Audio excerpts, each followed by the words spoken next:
राधे राधे मित्रों, कैसे हैं आप। आशा करती हूँ कि आप परमपिता परमेश्वर की कृपा से स्वस्थ होंगे, प्रसन्न होंगे और अपने जीवन में आगे बढ़ते होंगे। मैं रीना पांडे आपके हृदय में बसने वाले परमात्मा को प्रणाम करती हूँ और अपनी मोटिवेशनल चैनल रीना जी ब्लॉग्स में आपका स्वागत करती हूँ। मित्रों, आज का जो प्रसंग है वो भगवान श्री कृष्ण का बाल स्वरूप का वर्णन है और बहुत ही मोटिवेट करने वाला ये प्रसंग है। भगवान श्री कृष्ण का हर चरित्र हमें मोटिवेट करता है, हमें प्रसन्नता देती है। उन्हीं चरित्रों में से मैं एक छोटा सा चरित्र आप लोग के समक्ष लाई हूँ। आशा करती हूँ कि आप लोगों को बहुत ही अच्छी लगेगी और आप मोटिवेट भी होंगे। तो मित्रों,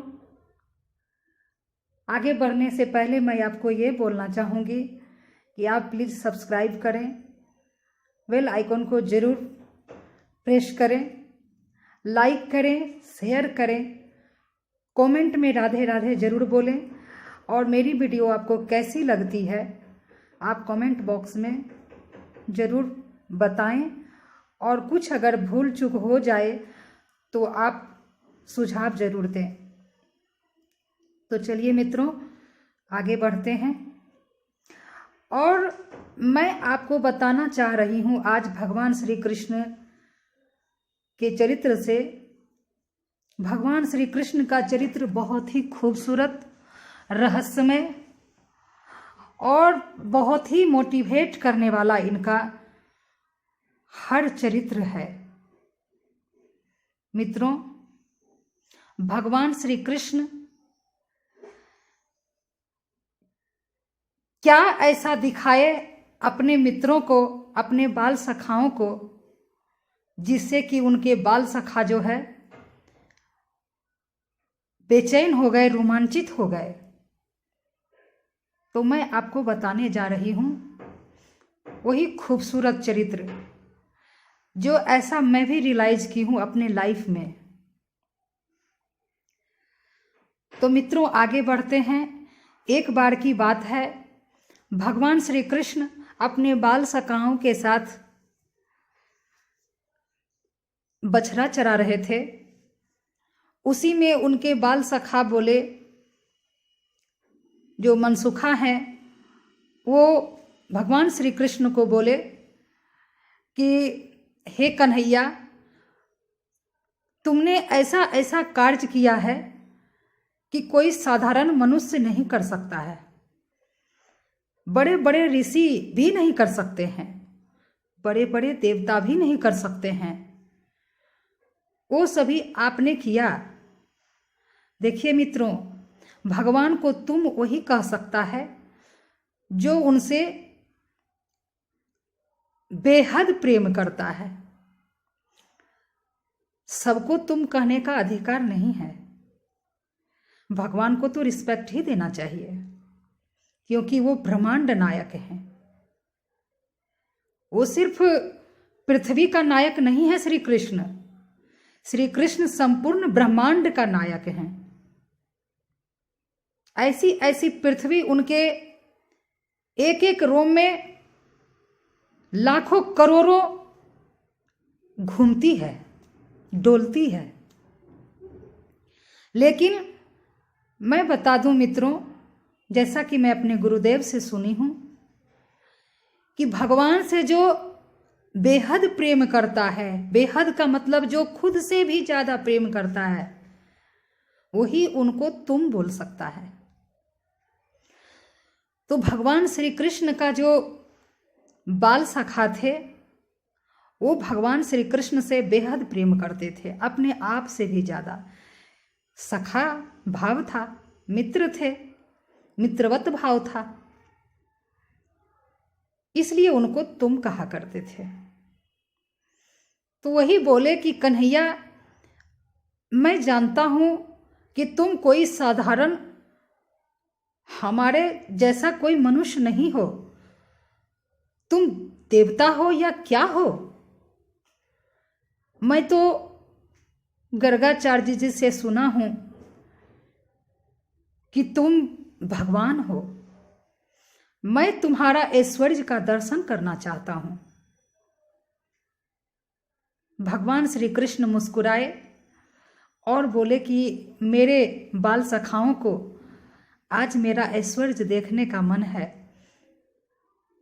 तो मैं पहले इन्हें समझाऊं मेरा ऐश्वर्य देखकर क्या करेगा, मैं तो खुद ही तुम्हारे समक्ष मौजूद हूं। लेकिन मित्रों,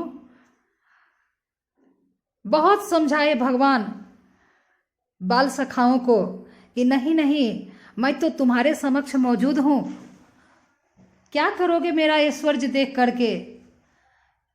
ऐसे ही ठीक है।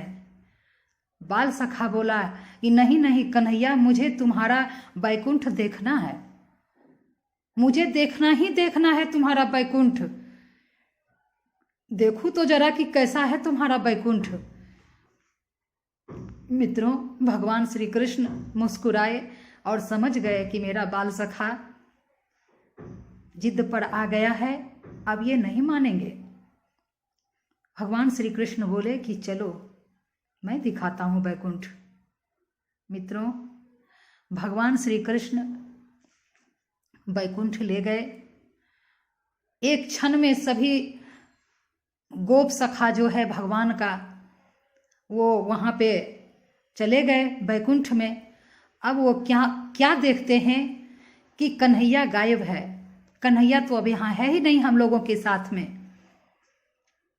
बैकुंठ का ऐश्वर्य जब देखता है उनका बाल सखा, गोप सखा, तो मित्रों उनकी हालत ऐसी थी कि जैसे आप किसी भीड़ में फंस गए हो और आपका सांस अटक गया हो, आप जीवन मृत्यु से खेल रहे हैं।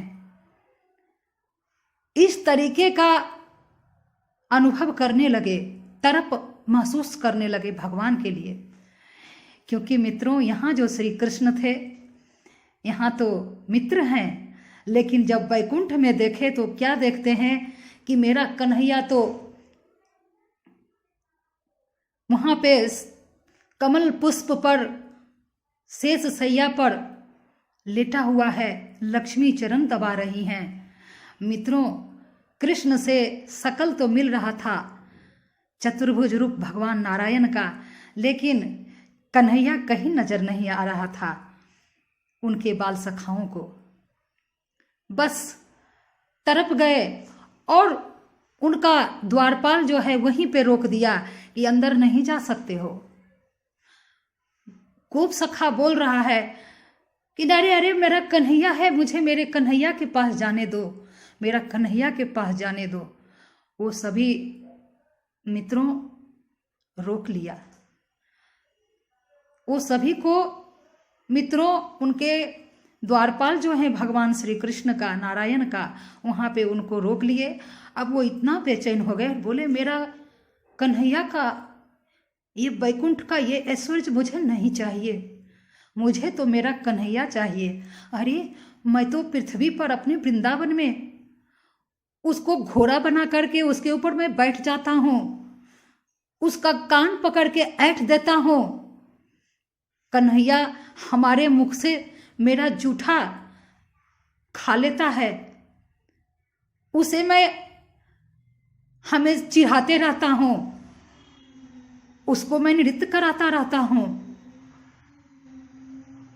ऐसा सोच करके बोले कन्हैया मुझे जल्दी बैकुंठ से ले चलो, मुझे तू चाहिए, तेरा बैकुंठ नहीं चाहिए, मुझे वृंदावन में ही रहना है, तुम वृंदावन छोड़कर कभी नहीं जाना। जब भगवान श्री कृष्ण देखे कि मेरा गोप सखा जो है, अब ऐसा लगता है कि मानो उनके प्राण निकल जाएंगे, तो भगवान श्री कृष्ण मुस्कुराए मित्रों, और तत्क्षण 1 सेकेंड में वो श्री वृंदावन में पहुंच गए और सारे गोप सखाए भी उनका पहुंच गया। और सभी भगवान से लिपट गया, सभी भगवान श्री कृष्ण से ऐसे लिपट गया कि जैसे मानो कह रहा है कि कन्हैया कभी मुझे अपने आप से जुदा मत करना, मैं मर जाऊंगा तुम्हारे बिना।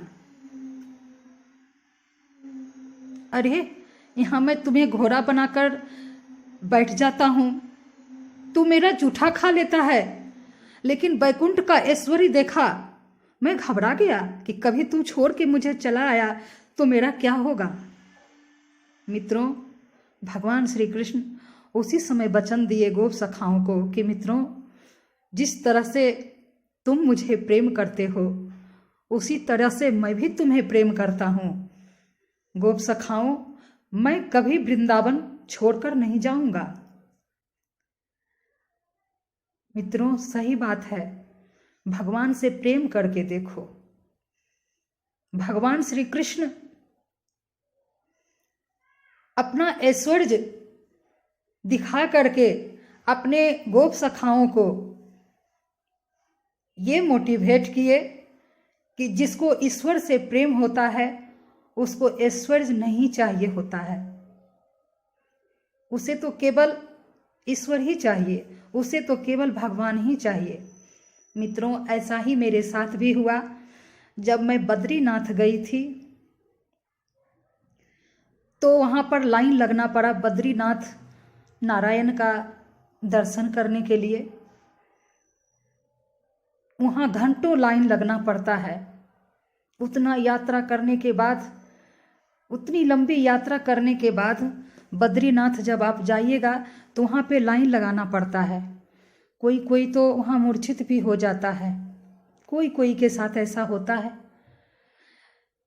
मित्रों, जब बद्रीनाथ भगवान का दर्शन करने का समय आता है, बस आप खड़े होंगे, उसके बाद वहाँ पे जो रहते हैं गार्ड, वो आपको तुरंत कहेंगे जल्दी जल्दी जल्दी जल्दी जल्दी दर्शन करो, जल्दी निकलो।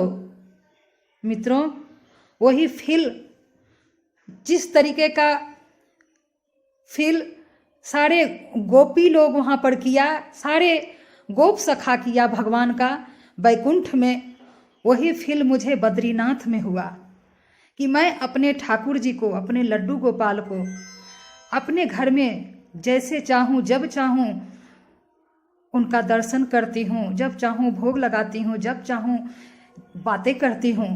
लेकिन देखो, जब मैं यहाँ बद्रीनाथ दर्शन के लिए आई ठाकुर जी का, तो यहाँ मुझे लाइन लगाना पड़ा। और जब दर्शन करने का समय आया तो बस एक झलक। मित्रों, इससे हमें ये शिक्षा मिलती है कि आप भगवान से जब आप प्रेम करने लगेंगे ना, धन, संसार की जो भी भौतिक वस्तुएं हैं वो आपको फिर नहीं लुभाएगी। आपको केवल भगवान ही फिर लुभाएंगे। आपको लगेगा कि ऐसा क्या करूं जो केवल भगवान को प्रसन्न कर सकूं, केवल मेरे इष्ट, मेरे आराध्य, मेरे प्रिय, मेरे प्रियतम, मेरी प्रियाजू मुझसे प्रसन्न रहें। मित्रों, हमें ये शिक्षा मिलती है भगवान श्री कृष्ण के ये चरित्र से कि हमें हर हालत में प्रसन्न रहना चाहिए और अपने ईश्वर को, अपने भगवान को, अपने परम पिता परमेश्वर को, चाहे आप उन्हें जिस रूप में प्रेम करते हैं, सखा रूप में, पति रूप में, पिता रूप में, भाई रूप में, जो भी रूप में आप भगवान से प्रेम करते हैं, जो भी रिश्ता रखे हैं, गुरु रूप में भी आप भगवान से जो भी रिश्ता रखते हैं, मित्रों, आपको लगेगा कि कैसे उस रिश्ते को हम बना कर रखें भगवान से, क्या करें जो मेरे परम पिता परमेश्वर मुझसे प्रसन्न रहे। आपको ये वीडियो कैसी लगी मित्रों, आप जरूर बताइएगा। कमेंट बॉक्स में राधे राधे जरूर बोलिएगा। चैनल को सब्सक्राइब जरूर कीजिएगा ताकि मैं मोटिवेट होऊं और ऐसी ही मीठी मीठी वीडियो, जो कि हर वीडियो मेरा कुछ न कुछ आपको शिक्षा देती है, मोटिवेट करती है आपको, तो मैं लाती रहूं। तो मित्रों, इसी के साथ आपको प्रणाम। राधे राधे।